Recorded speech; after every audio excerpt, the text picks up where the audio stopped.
kendor gitu, kayak lo apa, kayak iya pak noted gitu, siap noted gitu. Kalau kalian siap noted dari awal magang, lulus ke bawah udah tuh.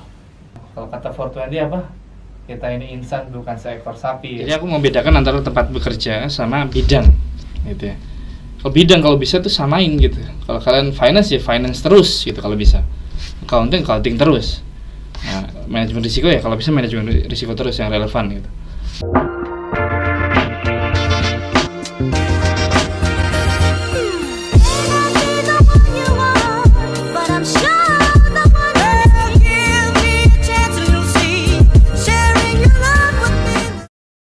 Menurut kakak, penting gak sih buat kita tuh yang mau masuk ke dunia kerja harus mengetahui potensi diri masing-masing dulu? Ya penting. Jadi aku membedakan antara tempat bekerja sama bidang gitu ya. Kalau bidang kalau bisa tuh samain gitu. Kalau kalian finance ya finance terus gitu kalau bisa. Accounting terus. Nah, manajemen risiko ya kalau bisa manajemen risiko terus yang relevan gitu. Nah, kalau tempat kerja mungkin oke lah bisa pindah-pindah. Nah, potensi itu ketika kita ketemu itu kita akan fit sama yang bidang kita dulu. Itu kan potensi ya. Kalau urusan tempat mah kadang suka rezeki juga sih. Jadi kita nggak ada yang tahu gitu. Tiba-tiba di sini yang penting karena yang penting itu pintunya di kita mau nggak sih gitu. Potensial itu balik ke diri seorang diri kalian masing-masing untuk menemukan bidangnya sih. Itu penting itu kurang lebih. Oke, kalau tadi dia nanya potensi, aku mau kepo sedikit nih kak.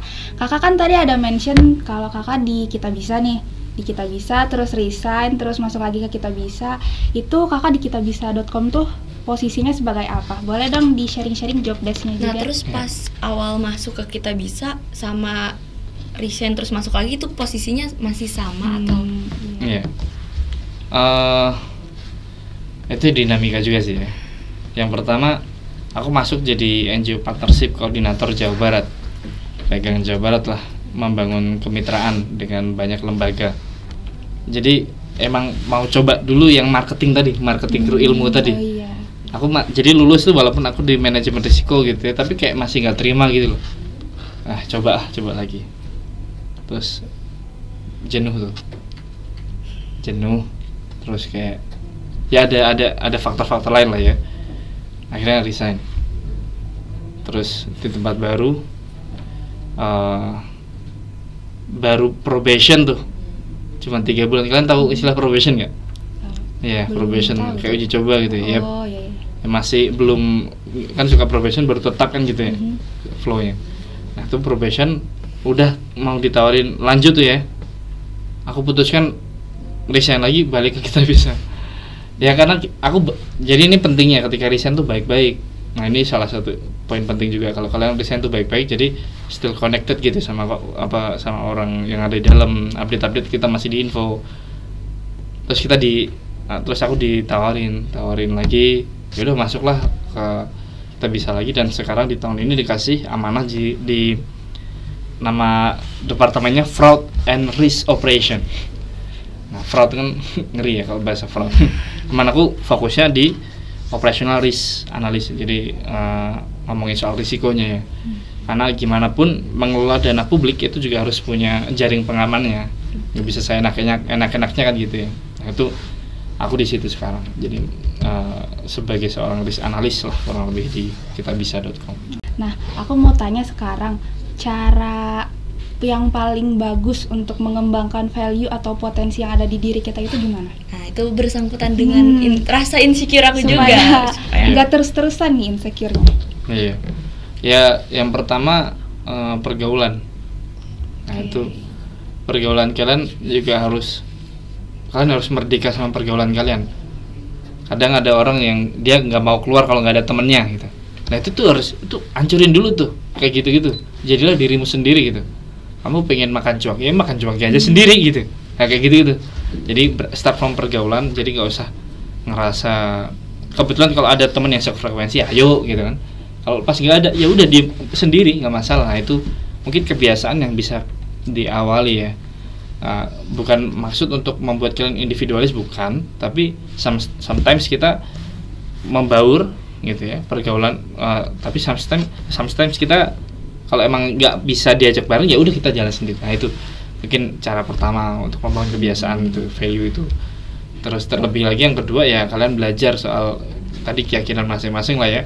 Karena beberapa guru atau mungkin ustadz dan lain sebagainya di agama masing-masing kan punya kisah ya, kisah masa lampau.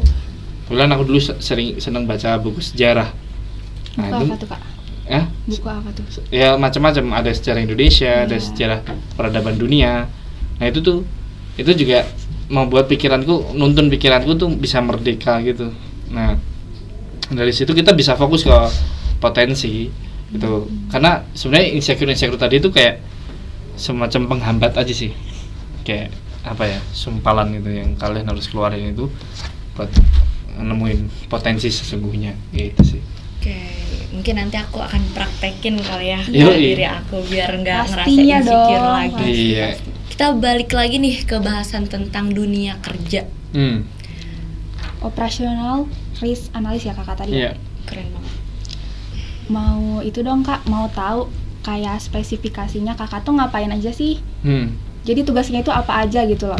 Ya. Mungkin sebagian yang Hima MBT yang udah mau lulus nih, kalau misal dia ikut sertifikasi manajemen risiko akan tahu. Jadi di Indonesia dan di dunia dalam konteks bisnis khususnya ya, atau pengembangan organisasi ada risiko lah ya.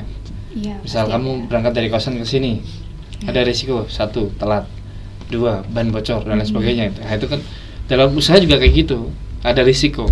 Nah ketika risiko itu mempengaruhi perusahaan untuk bahkan bisa sampai bikin bangkrut, jatuh dan lain sebagainya, nah itulah diperlukan seorang analis manajemen risiko. Dan itu di dunia ini sudah ada beberapa framework atau kerangka kerja, standar kerja seorang manajemen risiko. Ada COSO, ada ISO 31000, macam-macam. Kalau yang kebetulan di sini yang aku di Kitabisa bahkan dari zaman sertifikasi itu pakai ISO 31000. Nah di dalamnya ada serangkaian kerangka kerja, terus ada prinsip-prinsip dasar yang harus diikuti gitu, sampai flow-nya, alurnya apa aja. Yang jelas setiap proses yang ada dalam sebuah organisasi atau bisnis, proses ya, itu akan ada resikonya. Kamu beli jajan, ada risiko nggak jadi nggak? Ada. Gara-gara Mungkin karena tutup. tutup apa? atau di jalanannya macet. Macet. Ya. Atau tiba-tiba hujan, gak bisa Hujan. jajan, iya. Ya itulah. Itu begitu juga sama di bisnis, proses-proses itu ada risikonya. Nah itu tugasnya seorang risk analis itu mengakses, menilai dan mengidentifikasi, oh ada risiko ini. Ketika muncul risikonya akan diukur. Nah ini jadi kayak mata kuliah ya. Gak apa-apa, sharing aja. Karena jujur buat di organisasi ini di proposal juga ada yang namanya diisi manajemen risiko, mungkin bisa jadi pembelajaran juga. Gitu. Iya. Ya risiko itu komponen dari terdiri ada dari 2 komponen ya. Ada kalau bahasa Inggrisnya kan likelihood dan impact, tingkat keterjadian sama dampaknya. Nah, itu ada kita kalau di ISO 31000 ada tuh cara ngitungnya kurang lebih gitu. Jadi gimana risiko itu bisa dikalkulasikan gitu ya, agar bisa diputuskan nanti si proses risiko ini akan diapakan gitu. Jadi dari tingkat seberapa sering kejadian, terus dampaknya separah apa. Nah itu muncullah risiko gitu ya. Dan risiko itu nanti kita assess, terus kita paparkan ke manajemen, dan manajemen bisa menjadikan analisa kita itu sebagai dasar untuk menentukan keputusan. Penting loh itu, karena keputusan ini bisa ya dan tidak gitu. Jadi misal keputusan membuka outlet baru gitu, keputusan untuk bikin outlet di Dayakolot misal, titik ini. Nah itu di assess manajemen risiko terus diputuskan. Jadi sepenting itu sih, karena risiko itu akan ada beberapa treatment. Yang pertama, hindari. Kalian misal mau interview kerja nanti, atau kuliah aja deh, terus jam 7 harus ke kelas, kalian akan menghindari risiko telat. Nah itu kalian harus ngapain? Nah itu kan ada serangkaian treatmentnya tuh, mulai dari kalian bangun lebih pagi, sarapan mungkin di mana atau ditahan dulu nggak sarapan gitu, dan lain sebagainya. Terus selain avoid, ada namanya di accept, diterima gitu ya. Terus kalian lagi mau nonton konser gitu ya, Coldplay. Terus OTW ke sana gitu ya. Terus ya udah jam segini nih kita nggak akan bagian tiket, misal contoh. Ya udahlah, accept. Ya udah, berarti kita terima. Yang penting kita sampai ke lokasi gitu. Kita terima risikonya gitu. Jadi kita udah terima dampaknya juga. Terus yang ketiga, sharing. Jadi risiko itu bisa di-share. Contohnya apa, tau nggak? Apakah? Ini contoh yang aku contoh aja ya. Kalian punya perusahaan suatu saat, amin ya. Amin. Punya perusahaan, terus kalian butuh kendaraan operasional banyak, gitu ya. Kendaraan operasional banyak. Terus kalian dikasih hadapin keputusan, Pak ini gimana? Mau beli atau gimana nih kendaraannya? Kalau beli, kan duit sendiri gitu kan ya. Terus kalau terus dinilai tuh risikonya, oh ternyata ada opsi lain, pakai vendor. Jadi biasanya sederhananya kalau risiko yang di-share itu, kita memindahkan risiko kita ke orang lain gitu ya.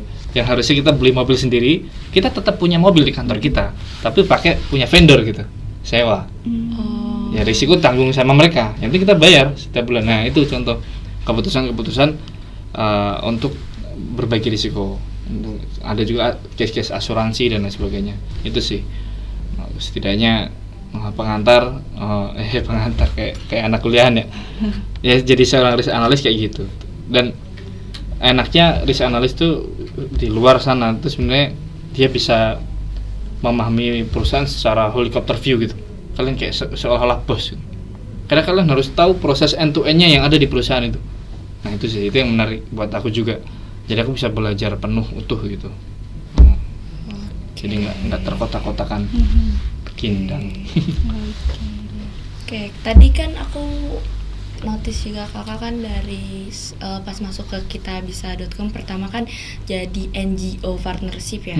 Terus masuk lagi jadi Operational risk analyst. ya, terus juga sempat pindah perusahaan juga kan, tempat kerja.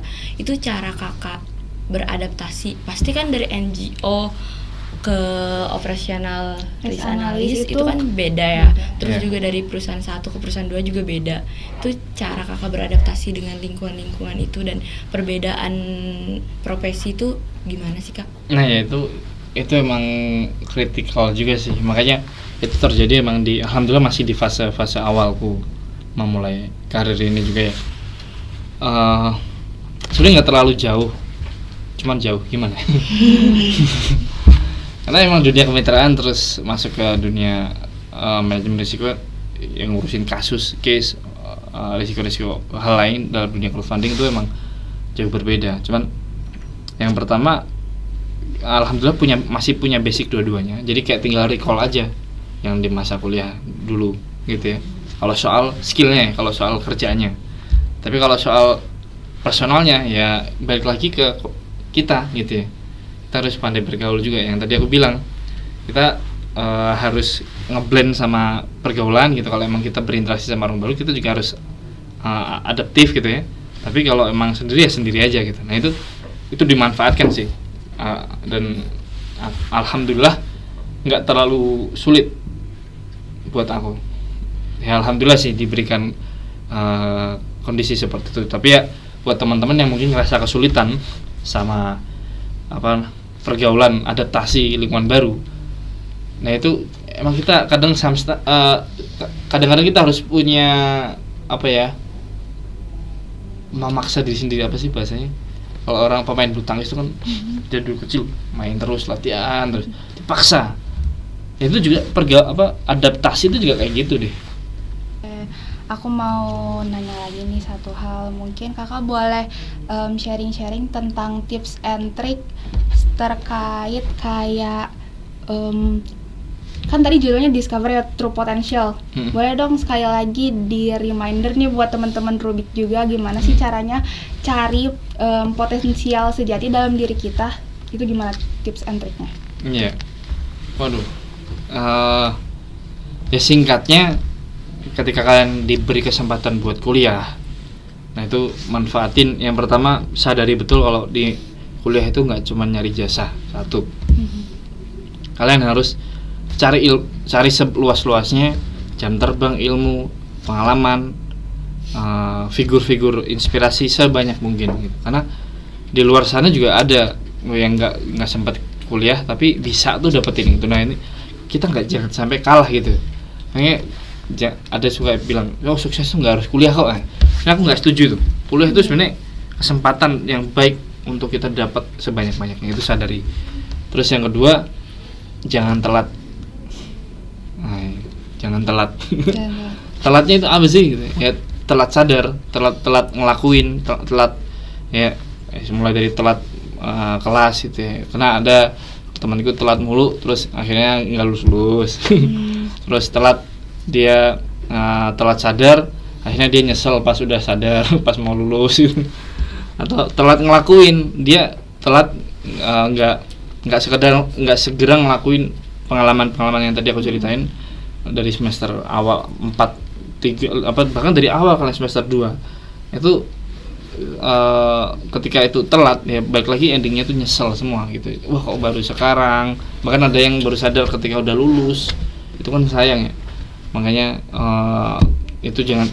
Nah, apa yang kalian lakuin ini silakan. Kalian mau ikut lomba, ikut organisasi, kerja, part time, freelance, internship, konten. Nah ini menarik, aku dulu zaman kalian sempat jadi itu loh, food blogger. Nah itu enak, suka makan kan nih, kalau suka makan gratis wah itu cocok tuh jadi reviewer makanan gitu ya. Banyak lah, silakan pokoknya explore, jangan cuma di kosan main game atau medsosan aja gitu ya, kayak berkarya lah gitu. Nah itu mungkin tips sederhana yang bisa dimulai dari sekarang sih.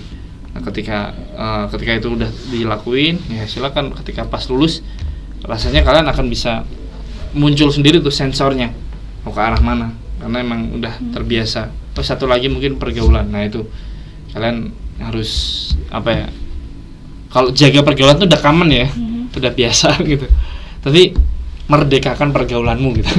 Itu mungkin beda ya, karena kalian kalau merdeka itu kalian ketika rame aktif, ketika sendiri oke gitu ya. Jadi tetap bisa menikmati hidup gitu. Ya nggak sih? Iya benar Kak. Jadi boleh dicatat buat teman-teman Rubik, tadi itu kita berarti jangan takut untuk memulai sesuatu ya kan Kak, daripada nantinya menyesal. Terus kita juga harus memerdekakan pergaulan. Asik. Oke. Oh, ini kayak kata ya. Memerdekakan pergaulan. Iya, bahaya ini. Jangan, jadi kalau pergaulannya juga harus dijaga juga kali ya, karena ada yang pulang malam tuh cuman buat nongkrong doang. Itu bisa dipakai juga buat apa ya, mungkin lebih baik pergaulannya dipakai buat hal-hal yang produktif sebenarnya lagi. itu bukan menjaga, itu dia nggak merdeka tuh. Iya, karena merdeka itu artinya bukan bebas ya, bebas dia seenaknya kemana-mana, enggak. Betul. Tapi ketika dia nongkrong kan tersandera sama orang lain tuh. Iya betul. Dia nggak bisa merdeka memanfaatkan waktunya gitu. Itu maksudnya poinnya. Jadi nggak perlulah dijaga, tapi cukup memerdekakan waktu. Jangan sampai tersandera sama orang lain gitu. Oke deh Kak, nggak kerasa banget nih, ternyata kita udah 30 menit ya berbincang-bincang. Iya nih, lebih kayaknya. Iya, karena asik ya ternyata. Nggak kerasa ya obrolannya, terus juga kita juga jadi seger ya ditemani sama kakak ganteng ini. Waduh, wah bahaya nih. Aduh. Kelihatan jomblo ya ini, kelihatan bahaya nih. Biar makin akrab lah, walaupun siap jauh ya perbedaannya. Iya, kalian seumur adikku loh. Wah, tuh. Cewek cowok Kak adiknya? Cowok. Aduh, modus ya. Dikit-dikit lah. Boleh dong Kak ngasih pesan-pesannya selama kita udah mengobrol 30 menit ini di episode pertama Rubik. Ngasih wasiat nih. Iya. Buat mahasiswa? Iya. Ya ingat selalu doa ibu gitu aja kali ya. Nah itu ingat selalu doa ibu, karena dengan kayak gitu senakal-nakalnya anak-anak MBT itu calonlah ada jalan kalau udah seorang ibu udah gitu. Nah itu aja paling. Ingat selalu doa ibu Zahra. Ingat. Iya. Oke Kak, kita berdua nih, aku Zahra sama Dian mau berterima kasih karena kakak udah menyempatkan datang ke Rubik, mau sharing-sharing sama kita. Makasih banyak, kita dapat banyak insight yang pastinya bakal kita terapin juga ntar untuk kedepannya, kita jadiin pembelajaran. Oke guys, jadi jangan lupa like, jangan lupa subscribe sama share video-video ini. Terus kalau kalian gak mau ketinggalan info-info menarik lainnya, kalian bisa follow dan kepoin Instagram di @mbti.relation. Oke, sekian dari kita. Terima kasih. Sampai jumpa di episode selanjutnya. Yuk.